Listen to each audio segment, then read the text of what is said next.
Welcome to the online conference, European Research Infrastructures for a Smarter Future. We apologize for the delay. We're trying to make it to look like it's a live event, and as customary, there are usually some delays in physical events. My name is Željka Skočilić, and I will guide you through this event in front of the Croatian Presidency of the European Council of the EU. Allow me to introduce the first speaker today, Ms. Blaženka Divjak, Croatian Minister for Science and Education. Minister, the floor is yours. It's my great honor and pleasure to welcome you all on behalf of the Croatian Presidency of the Council of the EU to this online event. Naturally, I would be much happier if it were possible to greet you in person here in Croatia, to give you opportunity to experience also the atmosphere in Croatia, our possibilities to show you how we are working here, how we are living here, especially here in Zagreb. Also, to introduce you to some original scripts, for example, unique Croatian glagolitic alphabet in the very room where it was supposed to have a meeting. But also to introduce you to some of the famous scientists and innovators who originated from Croatia, such as Faust Vrančić. You can see it on the presentation. So the father of the parachute, then Nikola Tesla, the famous scientist born in Croatia, but scientist who really belongs to the world.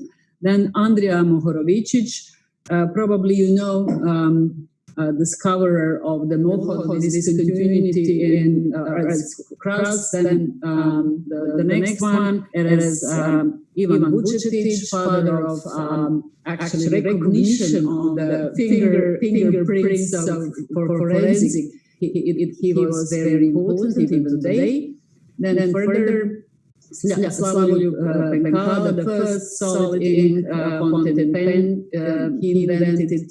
And then let me also mention the first Croatian Nobel Prize winner, Lavoslav Ružička, and in chemistry, but also the Pliva research team, actually very important one. So some of you, I'm sure that you know, Azithromycin, one of the world's best-selling antibiotics product actually produced in Croatian company Pliva. But even more recently, Materimas, and even more recently, the 2019 ERC grantees. You can see here, all of them are women, so we are especially happy because of that we really get and have this environment to encourage women in science. And probably you know that Zagreb has been hit by the earthquake recently, and hence we are still dealing with the significant damage to many buildings, including research and education facilities. This makes me even more pleased that we are able to have this opportunity to discuss the crucial role of research and innovation in the recovery of the European economy and society, and in particular, the future of research infrastructures in Europe. As the title of the strategic document recently published by Esfri clearly states, research infrastructures have a central role in making science happen. Today, we will hear different examples and discuss further contribution of research infrastructures to tackling some of the key European challenges. Of course, this includes current pandemic. Pan-European research infrastructures comprise the key messages we want to emphasize with two priorities of Croatian presidency in the field of research and education. The first one is brain circulation, and the second one is the future jobs.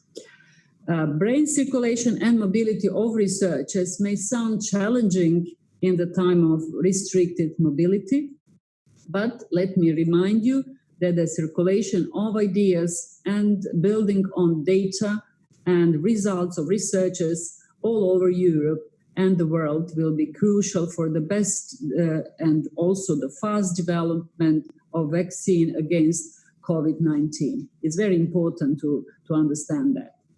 While Croatia can be considered as a brain drain country, we value the benefits of the mobility and sharing knowledge, and we really support that idea from the very beginning. Physical distribution of key research infrastructures is not balanced through the EU. We are aware of that. Therefore, access to their resources and the circulation of knowledge, people, and innovation within Europe is one of the most important messages we would like really to send. I will also use this opportunity to invite you to the online Mariya Skłodowska-Curie Actions Conference that will be organized in June, 19th of June, and we are going to organize the event as a presidency. It will be the central event for promoting and discussing brain circulation as one of the future era priorities. As for the second priority I mentioned, future jobs priority, some of you may know that the agenda for this event planned for March included a session on the role of research infrastructure for the development of skills, providing training and creating jobs. This aspect of research infrastructures must be further strengthened. In order to achieve this, especially in the time of budget cuts in many countries, we call for further efforts within Commission services to enable more effective synergies of investments from different funds available in Europe. Large research infrastructures require significant funding, we are aware of that, and we should not allow their stagnation, but intensify our efforts to ensure their sustainability, then increase the impact in tackling key societal challenges we are facing, then to connect them to relevant partnerships, missions, and other initiatives on EU and national level, and finally, to increase visibility of their results among citizens. So citizens' visibility and participation in this area is also something I would like to stress. Enabling synergies of investments from Horizon Europe, structural and other funds will be crucial for the following financial period and not just for the research infrastructures. So I'm glad that Commissioner Gabriel, so Mariya, is here to hopefully confirm that the Commission supports us in these attempts. Before turning to the Commissioner Gabriel, I would like to thank Esfri for their achievements in the development of robust research infrastructure policy and landscape in Europe so far. Also, for making this conference possible with the support of Stress-Free project. So finally, I wish us all an interesting and fruitful and productive conference with meaningful outputs to secure an even more prominent role of research infrastructures in Europe. So thank you very much for your attention. Thank you, Minister. As you have mentioned, the following speaker is Mariya Gabriel, European Commissioner for Innovation, Research, Culture, Education and Youth. Commissioner, we invite you to provide an introduction to the evolution of the European research area. Thank you. Thank you very much, dear Minister, dear Blaženka, dear colleagues and participants. First of all, I would like to thank the Croatian Presidency for their efforts and for the excellent choice of topic for this event. Yes, dear Blaženka, we are not able to be in Zagreb today, but we'll hope that soon that will be the case. And thank you very much because you really gather such a large audience today. So I would like to start by reminding that this year we celebrate 20 years of the European research era. And looking back, we have much to be proud of. It is impressive how we managed to develop research infrastructures in Europe since the launch of ERA. We partnered with member states, the associated countries, and all wakes of scientific life, and in particular, the European Strategy Forum on Research Infrastructures. And we managed to radically transform the landscape for state-of-the-art research facilities in Europe. However, our present is without precedent in recent history. Our lives have changed significantly in a very short period of time. And now our ambition is to evolve ERA so that it is robust and that it can take on the challenges such as those we face now. We already have demonstrated that ERA delivers. Very recently, we have the ERA versus Corona Action Plan, which has already useful results via the European versus Virus Hackathon and the new COVID-19 data sharing platform. And there is no need to go further than to demonstrate the practical importance of European research infrastructures. They are a pillar of European science that serves citizens at a time of need. And now our vision for the future of the European research area is that it acts as an integral instrument of recovery, cooperation, and transformation via science and innovation. So today I will to speak about the role that European research area can play in first enabling and enhancing the recovery, both at the level of European economy and for humans around the planet. Second, establishing types of cooperation that will be inclusive and that will promote European values. And third aspect, in transforming how we build the ecosystem that supports research innovation in Europe.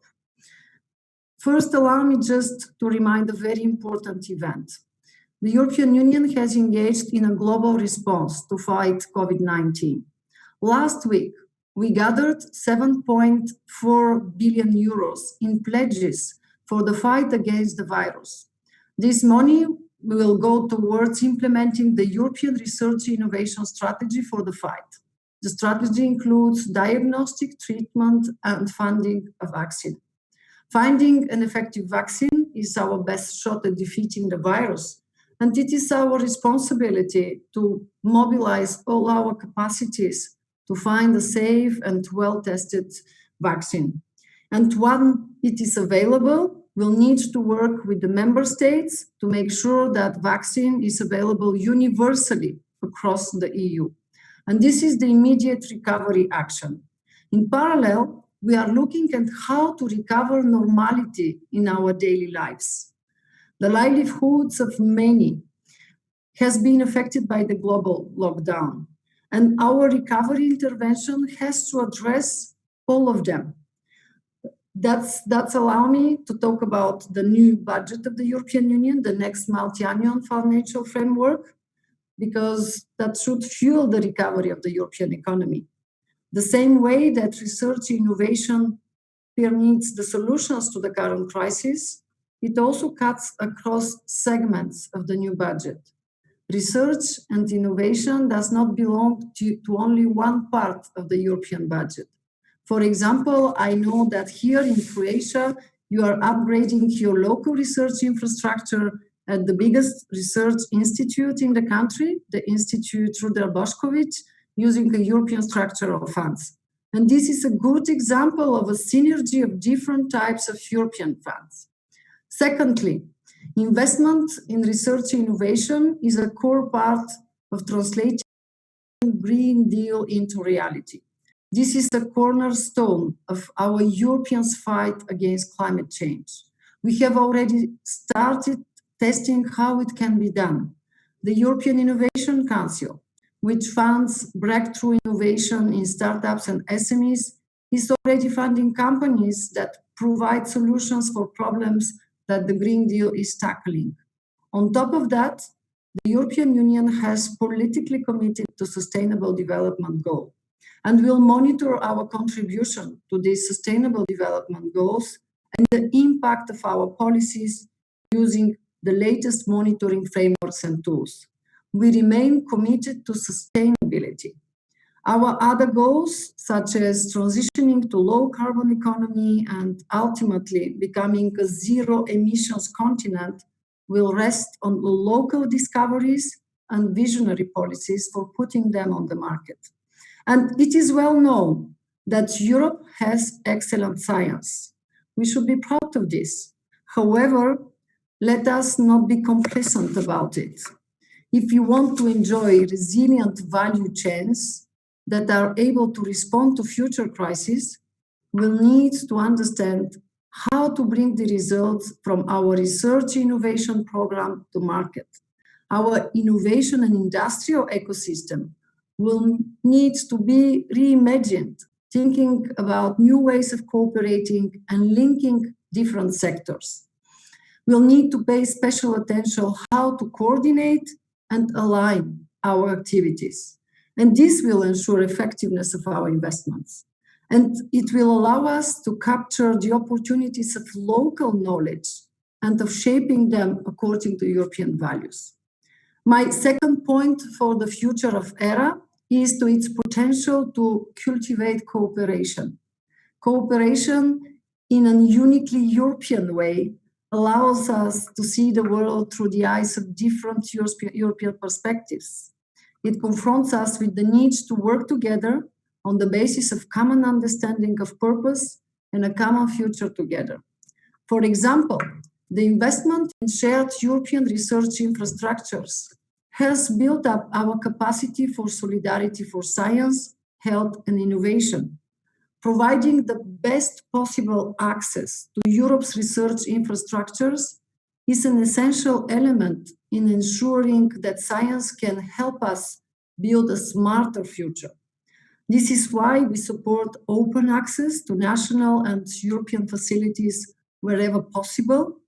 And the Commission, in fact, opens up our own research infrastructures. The Joint Research Center welcomes the users from academia, research institutions, and SMEs, and offers access to 16 high-class laboratories. Soon, new calls will open to facilitate the access of institutions from the Spreading Excellence in Widening Participation list of countries. And I hope that there will be a lot of candidates. So cooperation on ERA happens on different levels, but they are all valued, valuable, and needed. And I would like here to mention two more crucial aspects: cooperation with citizens and cooperation amongst democratic institutions. Citizens first need to be engaged in the decision-making and the monitoring of our actions. We do not have all the ideas and the answers of this world. By involving citizens, we ensure that they can better understand what the role of the European institutions is. And we are also able to hear their needs and requirements for the future of the European Union. Cooperation, on the other side, among democratic institutions, especially national parliaments, the European Parliament, strengthens the democratic accountability of our actions. And it also allows research and innovation topics to be reflected in different regulatory aspects. And as a final aspect of cooperation in ERA, I would like to note its potential to shape and export European values. Research and innovation has long been an area that allowed us to establish cooperation with our partners and neighbors. This has long been an area through which we have established early types of cooperation with potential future members of the European Union. And it also allowed us to expand the area for sharing knowledge and expertise. And I'm pleased that the commitment to regional cooperation stated by Bulgaria in 2018 was reaffirmed, strengthened in the Zagreb Declaration on EU Western Balkans collaboration last week. Warm collaboration runs deep in scientific and business circles. And I come now to the third and last aspect relevant for the future of ERA. Definitely, we need a broader and more ambitious set of objectives for ERA. On our side, 3 objectives will revolve around the following concepts. First, directionality. This will mean ensuring that research and innovation policy enables and promotes progress in strategic areas with economic and social values. It should not prescribe solutions or limit freedoms, but we'll need to think hard how we coordinate, align, and synchronize our investments and our policies. Second concept, inclusiveness. Research and innovation policy has traditionally focused strongly on creating world-class excellence. And while striving for excellence, we need to ensure that all Europeans have the same opportunities to participate in research innovation policies and their fruits. Third concept, connectivity. ERA has had tremendous success in building up a research ecosystem in Europe. Through the European Roadmap for Research Infrastructures, we managed to pool almost 20 billion euro worth of investments to the benefit of every scientist on our continent. We can be proud to claim global leadership in this area and to set the tone of discussions with our international partners on how to take the idea of joint development of global research infrastructures forward. So these are the dimensions of reform we'll propose in the new ERA communication. The communication will also reflect the point expressed by the Esfri white paper, Making Science Happen, a new ambition for research infrastructures in the European research area.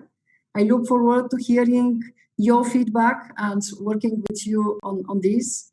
In the coming months, we'll be fully engaged with ensuring that the reform concepts I mentioned are also appropriately represented in the updated proposal for the Europeans' new budget and Horizon Europe as well as across the whole spectrum of my portfolio.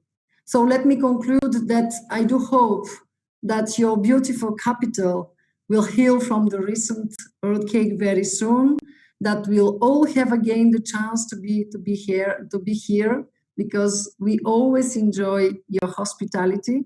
So thank you very much, and I would like again to wish you a very fruitful discussions today. Thank you, Commissioner Gabriel, for these kind words and very informative introduction. Also, thank you for all the support that Commission services provided in organizing this event.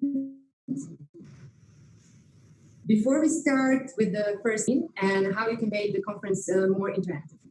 Besides the main pane, where you can see the speaker and the presentation, you should be able to see 3 smaller panes on the left side. The first pane is for your comments. The one below, that is for posting questions to the speakers and panelists. And the third pane is for aiding this event. So please let us know what you think. We invite you to tweet about the conference using #researchinfrastructures.